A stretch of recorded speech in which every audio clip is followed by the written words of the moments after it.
I'm Andy Panko, owner of Tenon Financial. Welcome to Retirement Planning Demystified. Roth IRAs are great ways to save for retirement in a tax-efficient way. But if your income is over a certain level, you're not allowed to directly contribute to a Roth. However, there's a workaround to indirectly contribute. It's called a Backdoor Roth IRA contribution, and I'm about to explain how to do it. But before we start, remember this video is only general explanations and education. It's not specific tax, legal, or investment advice. Before considering acting on anything you see in this video, first consult with your tax, legal, or investment advisor. Let's start by summarizing a direct or normal Roth IRA contribution. Assume you have a Roth IRA and you want to directly contribute money into it. One of the conditions to contribute to a Roth IRA is that you have what's called earned income. This is income you have from wages or self-employment. For purposes of this video, I'll assume you are employed and therefore have earned income. To make a normal direct contribution to your Roth IRA, you would take cash from your bank or brokerage account and simply deposit it into the Roth IRA. This will be known as an after-tax contribution because you already pay tax on the money that was in your bank or brokerage account before you put it into the Roth. But not everyone is allowed to directly contribute to a Roth in this way because the IRS places income limitations on who can contribute. Here are the income limitations for the 2020 tax year. The limits are based on a special measure of income called modified adjusted gross income. This figure is based on your tax return's adjusted gross income, but with a few items added back in.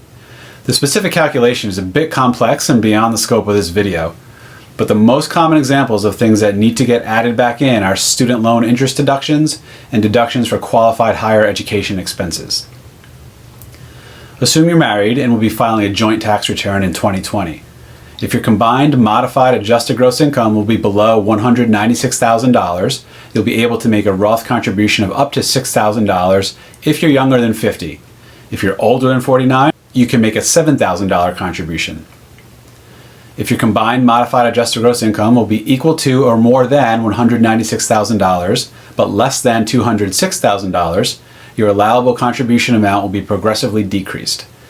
If your modified adjusted gross income will be $206,000 or more, your ability to directly contribute to a Roth IRA will be completely phased out such that you won't be able to contribute anything.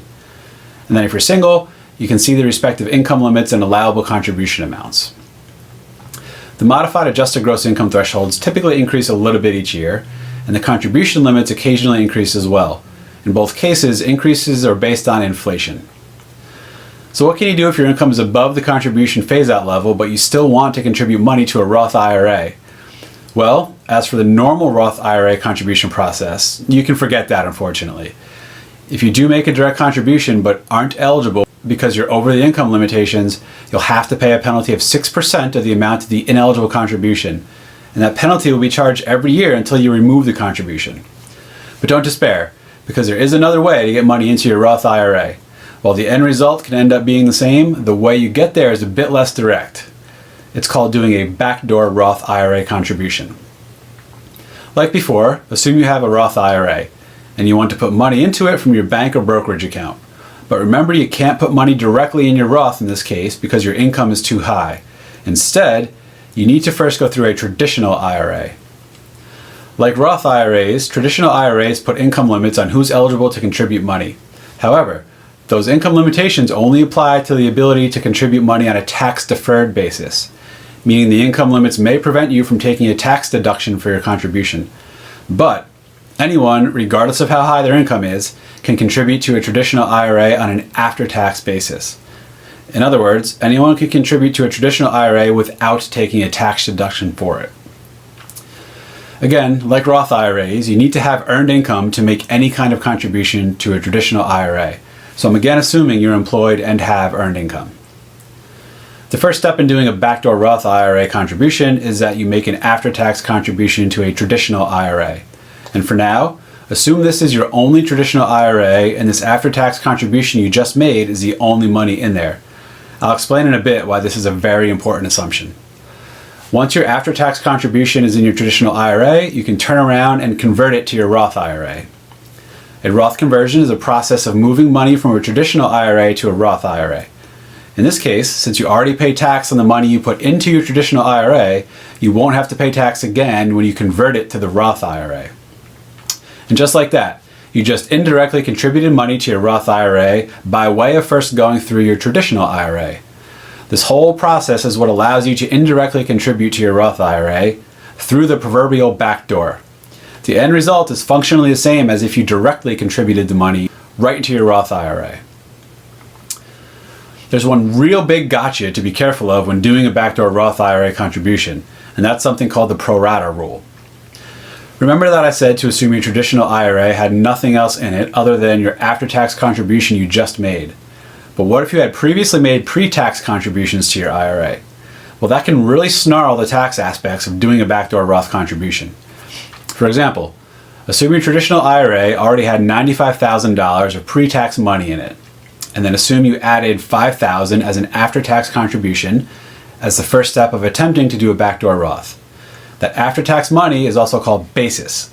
Basis essentially just means money that has already been taxed versus typical tax-deferred contributions that have not yet been taxed. In this case, your IRA would now have a total balance of $100,000. But here's the problem. Anytime you take money out of a traditional IRA, it's assumed to be a prorated withdrawal of after-tax and pre-tax monies. In this case, 95% of your account balance is pre-tax money, and only 5% is your after-tax basis you just contributed.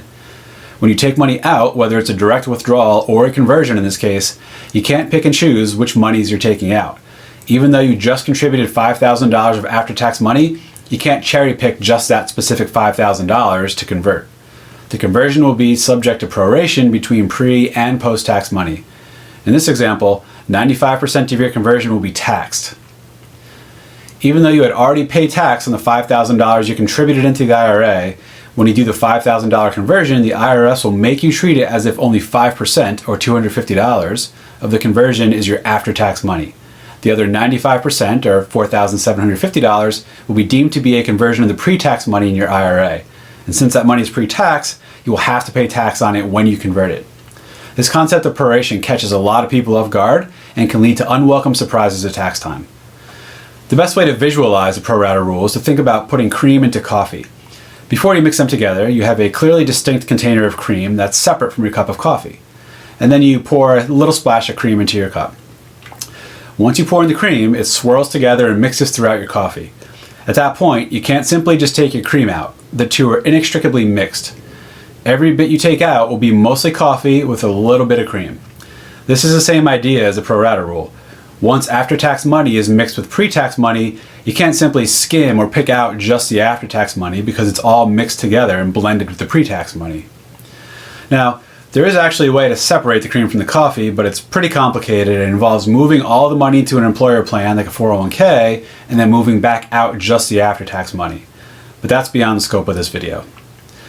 So how can you avoid proration when trying to do a backdoor Roth IRA contribution?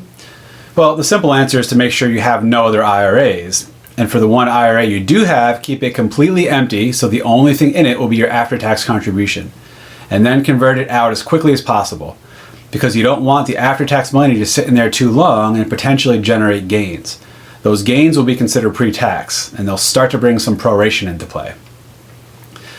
The other important thing to know about this is that for purposes of the pro rata rule, the balances across all your traditional IRAs are considered one big aggregated IRA. As an example, assume you have 3 different traditional IRAs. 2 of them have only pre-tax money, and the third one is empty because you're going to use it for your after-tax backdoor Roth IRA contribution. Unfortunately, the balance of all 3 IRAs will be considered 1 for purposes of the pro rata rule. So even though that one IRA will have only after-tax money in it, the pre-tax money in the other 2 will basically be considered as if it's in the one with the after-tax money. Therefore, the pro rata rule is going to apply when you do your conversion to the Roth IRA. Well, that's it. That's how to do a backdoor Roth IRA contribution. While it looks fairly straightforward on the surface, there can be some nasty surprises along the way if you don't do all the steps properly or don't pay close attention to the pro rata rule. I hope this video helped you better understand and appreciate what to look out for when doing a backdoor Roth IRA contribution. If you haven't already, subscribe to this channel so you can be the first to know when new videos are posted. And don't forget to subscribe to my monthly newsletter, Retirement Planning Insights, which provides informative retirement planning tips and info. Also, be sure to join my free Facebook group, Taxes and Retirement, where you can get answers to all your retirement-related tax questions. Thanks for watching. I'll see you soon.